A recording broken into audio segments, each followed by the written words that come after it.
નમસ્તે મિત્રો, જય માતાજી, બાપા સીતારામ, જય શ્રી કૃષ્ણ। દૂધીના મુઠિયા ઢોકળાની રેસીપી બનાવવાની છે। 4 વ્યક્તિને થાય એવા 1 કિલો દૂધીના મુઠિયા ઢોકળા બનાવી હેલ્ધી ટેસ્ટી। ઉનાળામાં દૂધીની ટાસી ઠંડી કહેવાય તો આપણે દૂધી ના ભાવતી હોય તો આવી રીતે ઢોકળા બનાવીને ખાઈએ તો દૂધી બધાને ભાવશે। તો આપણે 300 ગ્રામની દૂધી લીધી છે। 4 વ્યક્તિને થાય એટલું દૂધીના ઢોકળાનું માપ આપું છું ને આમાંથી આપણે કિલો સવા કિલો ઢોકળા બની જાય। તો આ 300 ગ્રામની નાની દૂધી લીધી છે। દૂધી એકદમ તાજી ને કૂણી લેવાની। દૂધીની છાલ ઉતારી અને આ ખમણીથી ખમણી નાખશું। બહુ ઝીણી ખમણી નહીં લેવાની, આવી ખમણી લેવાની અને બધી દૂધીને હવે આપણે ખમણી નાખશું।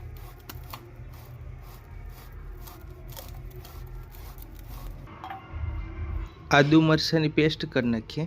1 ઇંચ આદુનો ટુકડો લીધો છે। 8-10 મરચાં લીધા છે અને 8-10 કરી લસણ લીધી છે। લસણ ન ખાતા હોય તો નહીં નાખવાનું। ખમણેલી દૂધીમાં આદુ મરચાં લસણની પેસ્ટ નાખી દઈએ। ઘઉંનો રોટલીનો લોટ આવે એ જ લેવાનો। 200 ગ્રામ ઘઉંનો રોટલીનો લોટ લઈએ છે।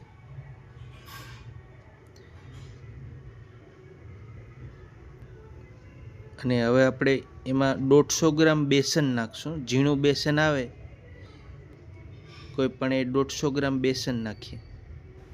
10 ગ્રામ વજન કરીને નમક નાખી દઈએ। નમક છે 10 ગ્રામ નાખીએ છીએ। 1 ચમચ ખાંડ નાખી છે, વજનમાં 10 ગ્રામ ખાંડ હશે। 1 ચમચ ધાણા જીરું, વજનમાં 5 ગ્રામ હશે। કાશ્મીરી લાલ મરચું 5 ગ્રામ નાખીએ। 2 ગ્રામ હળદર, 1 ચમચ તલ નાખીએ। 2-3 ગ્રામ જેવી વરિયાળી નાખીએ। આ કસ્તુરી મેથી નાખીએ છીએ। 1 ચપટી અજમા નાખી દઈએ। અજમાને આવી રીતે મસળી નાખવાના। લીલા ધાણા ધોયેલા 1 ચપટી નાખીએ। ખાવાના છોડા 1 ચપટી 2 ગ્રામ જેવા નાખી દઈએ અને છોડાની ઉપર આપણે 1 લીંબુ કટિંગ કરીને નાખી દઈએ એટલે સોડા એક્ટિવ થઈ જાય અને આપણા ઢોકળા બરાબર ફૂલી જાય। તો આવી રીતે છોડાની ઉપર 1 લીંબુ લીસવી નાખવાનું। થોડો ગરમ મસાલો નાખી દઈએ, ચપટી 1। આ બધા મસાલા નાખીએ। 2 ગ્રામ જેવી હિંગ નાખી દઈએ અને આપણે પહેલાં લોટને દૂધીના જે કટિંગ ખમણી ગયેલ છે એમાં મિક્સ કરી દઈએ। બધા મસાલા મિક્સ કરી દઈએ અને પછી જરૂરિયાત મુજબ પાણી નાખી દેવું અને લોટ બાંધી દેવું। ખમણેલી દૂધીમાં પહેલાં આપણે કોરું મિક્સ કરી દેવાનું। દૂધીમાં થોડોક પાણીનો ભાગ હોય। મને એવું લાગે છે થોડો ઢોકળાનો કલર ઓછો આવશે, તીખાશ ઓછી આવશે, તો 1-1.5 ચમચી જેવું લાલ કાશ્મીરી ગાય છાપ મરચું નાખું છું અને 1 નાની ચમચી હળદર નાખું છું। હવે મિક્સ કરી દઈએ। આ ઢોકળા ટેસ્ટફુલ પણ બનવા જોઈએ અને કલરફુલ પણ બનવા જોઈએ એટલે થોડુંક કાશ્મીરી મરચું વધારે નાખવું આપણે। એનાથી તીખાશ ઓછી આવશે પણ કલર આવશે અને હળદર નાખી છે। હવે આપણે જરૂરિયાત મુજબ અડધો ગ્લાસ જેવું પાણી નાખીએ છીએ, 100-150 ml જેવું। પાણી નાખો ત્યારે વધારે પાણી ન પડી જાય એનું ધ્યાન રાખવાનું। જરૂર પડે તો 2 વાર પણ પાણી નાખવાનું પણ વધારે પાણી નહીં નાખવાનું। આવી રીતે થોડો થોડો કોરો લોટ રહેવો જોઈએ। આવી રીતે 2-3 મિનિટ લોટને મસળશો એટલે દૂધીમાં રહેલું પાણી પણ નીકળશે અને લોટ સરસ બંધાઈ જશે। હવે આપણે ઉપરથી 1 મોટો ચમચો તેલનો નાખી દેવાનો। વજનમાં 30-35 ગ્રામ જેવું તેલ નાખી દેવાનું એટલે સરસ લોટ બંધાઈ જાય, હાથમાં ઓછો છોટે અને આવી રીતે જો સરસ લોટ બંધાઈ ગયો છે, આવી રીતે લોટ થઈ જાય એટલે બસ। તો આપણે તપેલામાં ગરમ પાણી મૂકી દીધું છે અને આ ભાતિયું છે એની ઉપર આમ રાખી દેવું અને આ ભાપથી આપણે દૂધીના ઢોકળા પકવશું। ગરમ પાણી મૂક્યું છે, પાણી ગરમ થઈ ગયું છે, થોડું તેલ લગાડી દઈએ।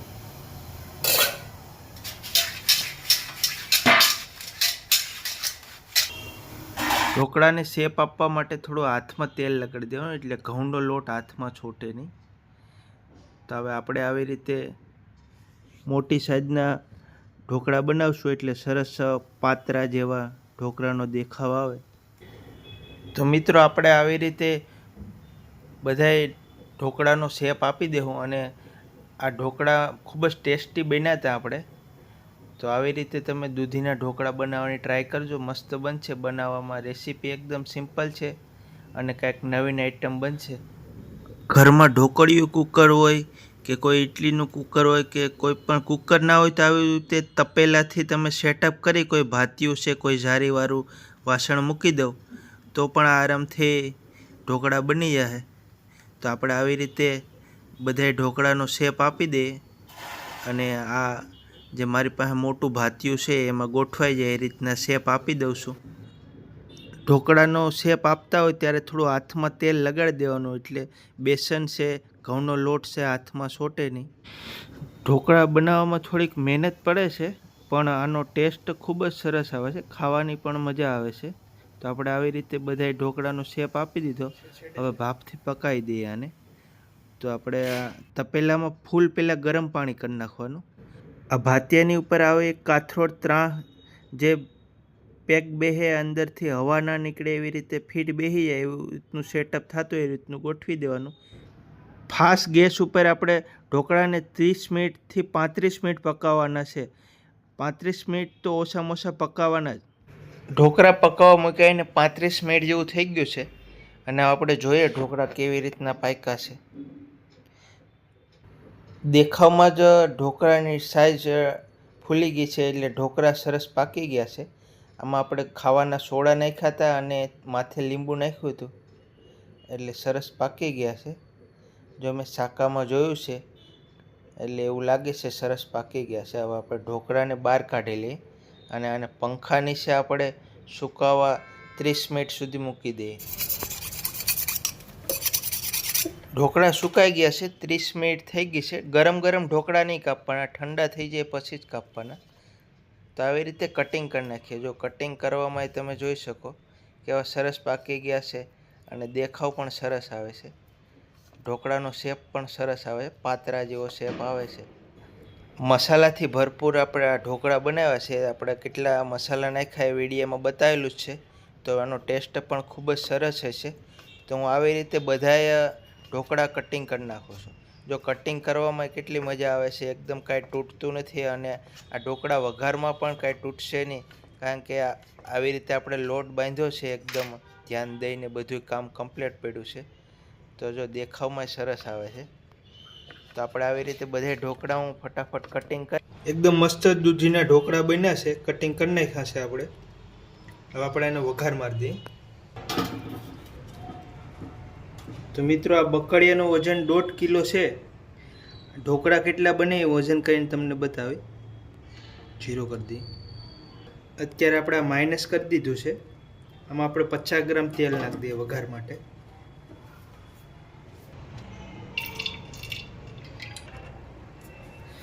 સિત્તેર ગ્રામ તેલ લીધું છે વઘાર માટે. તેલ ગરમ થઈ જાય એટલે આપણે રાઈને ફોડી નાખીએ. 2 મોટી ચમચ રાઈ નાખી દઈએ.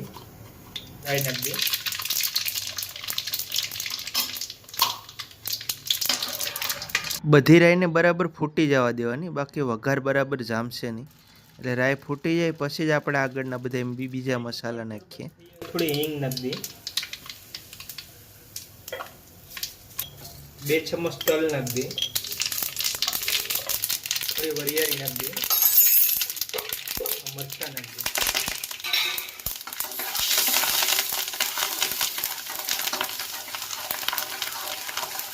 ઢોકળાનો વઘાર મારતા હોય એટલે રાઈ ફૂટી જાય પછી ગેસ ધીમો કરી નાખવાનો. વઘારનું નમક નાખી દઈએ.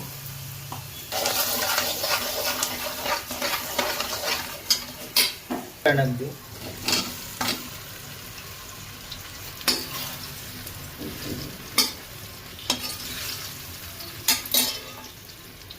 ધાણા આપણે 50 ગ્રામ જેવા ધાણા વધારે નાખવાના.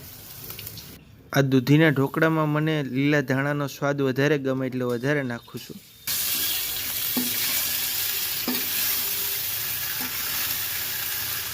ઢોકળાને બરાબર હલાવી નાખીએ.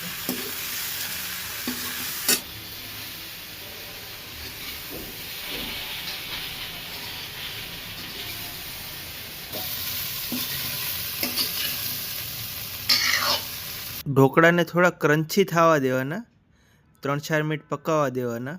હવે ઢોકળા મસ્ત બન્યા છે, તૂટતા પણ નથી વઘારમાં.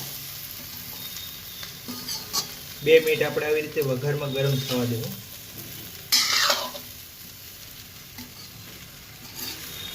તો 5 મિનિટમાં સરસ ઢોકળાનો વઘાર લાગી ગયો છે. ગેસ બંધ કરી દઈએ. કાંટો હજી માઇનસમાંથી પ્લસ થયો છે. તો મિત્રો આ આપણે 300 ગ્રામ દૂધી લીધી હતી અને જે 150 ગ્રામ બેસન ને 200 ગ્રામ એમાંથી 1.25 કિલો આ ઢોકળા બન્યા છે. આ 3 થી 4 વ્યક્તિને ધરાઈને આરામથી થઈ જાય. ડીશમાં નાખીએ.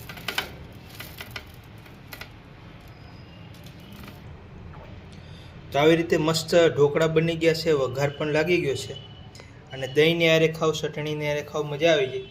દૂધીના ઢોકળા આવી રીતે ન બનાવ્યા હોય તો બનાવજો, મસ્ત બનશે. તો આ ઢોકળાનો વિડીયો સારો લાગ્યો હોય તો વિડીયોને લાઇક કરી દેજો, શેર કરી દેજો, ચેનલમાં નવા હોય તો સબસ્ક્રાઈબ કરી લેજો. મળીશું અગલા વિડીયોમાં. જય માતાજી, બાપા સીતારામ, જય શ્રી કૃષ્ણ.